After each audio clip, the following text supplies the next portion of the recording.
The most obsolete idea is go to school, get a job, work hard, save money, get out of debt, and invest for the long term in the stock market.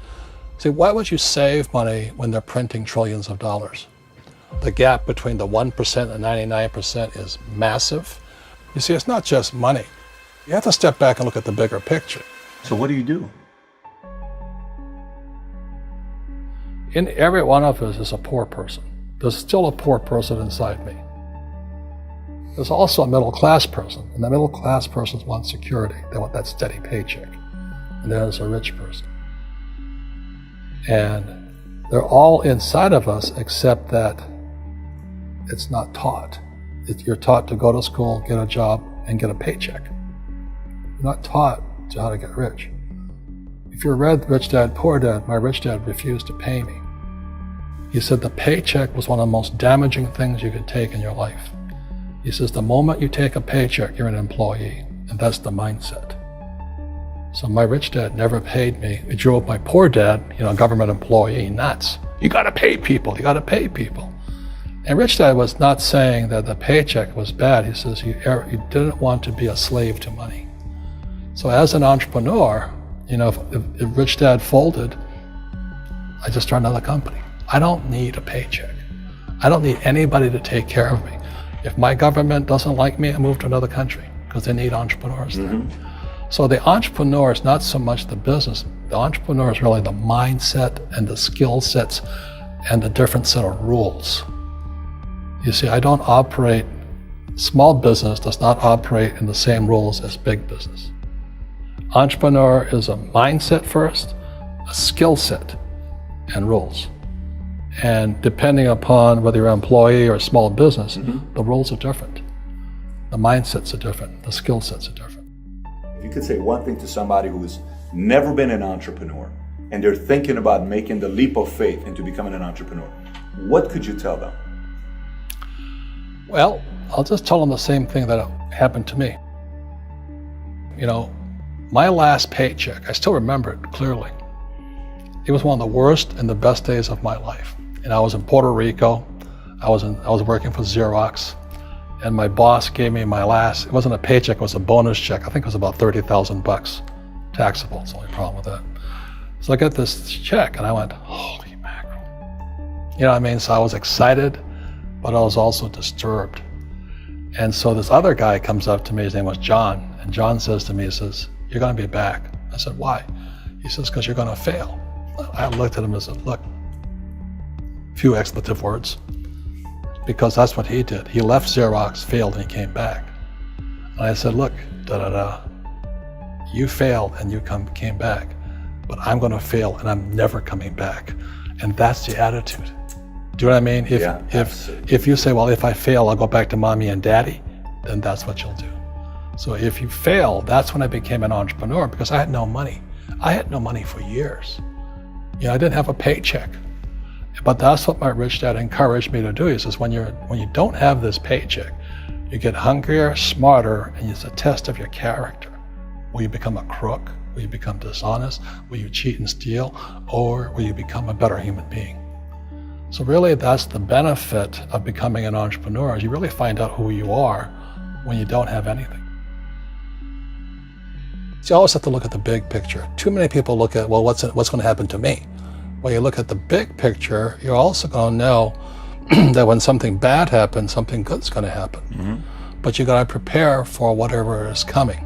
If you think next 20 years will be like the last 20 years, you're going to get creamed. When you and I go to the supermarket and we buy a carton of milk, we always check for the expiration date. But most people do not check for the expiration date on their brains. Instead of get out of debt, I get into debt. I just refinanced $300 million in debt. I went from 5% to 2.5% interest. I made a fortune. Every month, more money comes in because my cost of money has gone down. So while some financial experts are saying get out of debt, I'm saying learn how to use debt. See, when I came back from in Vietnam in January of '73, the first thing my rich dad said to me was go to school to learn how to invest in real estate. It wasn't real estate, it was how to use debt and taxes. Debt and taxes make the rich richer. Debt and taxes make the poor, the middle class, poor. So all the rich guys who are doctors and lawyers or, those guys, they're getting creamed and they don't know why. Doctors are getting creamed. Oh yeah, they're making more money, but the take home is less. Sure. My doctor just yelled at me. He was happy. He says, "Oh, guess what? I finally made $1 million." And I said, "Yeah, this was just 3 weeks ago." And so I said, "Yeah, well, how much you pay in tax?" He says, $750,000 in taxes. So his net was about $400,000. That's not bad. But when I make $1 million, I keep $1 million. And the reason is because I don't make it by working for money. See, if you work for money, you're taxed. So that's why lesson number 1 in Rich Dad, Poor Dad is the rich don't work for money. What we do instead is we create businesses as entrepreneurs. We acquire real estate. I don't invest in the stock market. Okay? So the reason is because as entrepreneurs, I have more control over my income, how much I make, and how much I pay in taxes. And because I'm an entrepreneur as well as an investor in real estate, I pay 0 tax. So every time I make, let's say, $1 million as an entrepreneur, I immediately invested in real estate and I have a 4-to-1 step up. So I put $1 million in real estate, I get $4 million from the bank. That's why I love banks. But the banks are screwing everybody else, terrible, but it's good for me. That's why you say when you print, it's good for you, but when you print, it's bad for people that work for money. Because when you print, savers get creamed and people who work for money get creamed. When they print, debtors get rich. You see, debt and taxes make the rich richer, and debt and taxes make the poor middle class poorer. When we have obsolete ideas, we get obsolete results. So what's happening for most people, the idea of going to school, getting a job, working hard, saving money, getting out of debt, buying your house because it's an asset, and investing for the long term, is obsolete. The world has changed. The world changed in 1971 when President Nixon took us off the gold standard and money became debt. What if we get rid of school? Then what would happen? Would it be better if we had no educational system at all? No, I'm saying education is more important before. It's just obsolete. There's Moore's Law which states information doubles every 18 months. In other words, everything's obsolete 18 months. So, and this is just a recent phenomenon. So when you come out of school, you're already obsolete. And that's why I'm the old guy, I meet my friends who went to Harvard. I went to Harvard. I said, yeah, that was how long, 50 years ago? Today, the banks are charging you interest to save money. In other words, banks don't want your money because they printed too much of it. And that's why there's this bubbles in stocks and bubbles in real estate and all this. People are dumping the cash because, as I said in here, savers are losers and cash is trash. And yet people are, well, I want a high-paying job. Well, that's an obsolete idea. Get out of debt is an obsolete idea. You should learn how to get into debt, how to use debt to get rich, and they'll never teach you about taxes. The reason the 1% is way up here and the 99% are going this way is because when you print money, 2 things happen: inflation and taxes. It's crushing them. And any entrepreneur thinks, I'm just going to make money, I'm going to start a business and make a lot of money because of what we talk about. They really have got to smell the roses, man. That's not what the real entrepreneurs are doing. Most entrepreneurs, there's 28 million small business owners in America. 24 million are what are one-person entrepreneurs. They're called non-employee entrepreneurs. So and that's what happens is when people don't really understand what an entrepreneur does. So most big people are self-employed, but they're not really entrepreneurs. The self-employed pay the highest taxes of all, and nobody tells them that. Yeah, it's also called the entrepreneurial spirit, but what we were actually talking about was there's no such thing as a bad economy.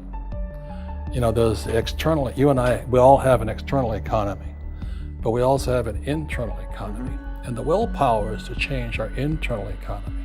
So for me, I can see the good and I can see the bad. I don't really give a damn because I'm going to be rich anyway. But a poor person with a poor personal economy, all they're going to see is a bad economy because they don't know how to make money in any economy. And a middle class person, they have a middle class economy.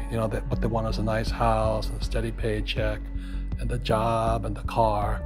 And so when you take their job away, to them, that's disaster. Well, since an entrepreneur doesn't have a job anyway, it's no big deal. So all I'm saying to people, and it's what Bucky Fuller taught me, there's always two sides, you know what I mean?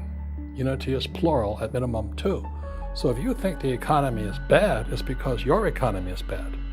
If you think that steady, employment is important, then you'll see an economy without jobs.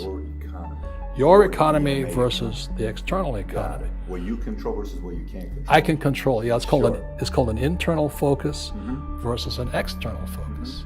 So the real entrepreneur has an internal focus. That if they fall down, they say, "Oh, this is good, because I'm going to go up higher." The average person will fall down and say, "Oh, I'm going to take some Prozac," or somebody has a mistake. So, "Oh, the mistakes don't matter." Well, mistakes matter. It means you didn't know something. But a real entrepreneur, whether they fall down, they always can go up. They can stand back up and go higher. That no matter what happens to them, they get stronger and better and smarter and happier. But a person with a weak internal mindset is that they're so afraid of what happens, it generally happens. Like, people who are afraid of losing their jobs, they generally lose their jobs. You know what I mean? Yeah, so everything comes through you. Yeah, so the entrepreneur first job is to control inside here, not outside there. The moment you take that paycheck, you're an employee. You've got to be stronger than that. It's about inside control.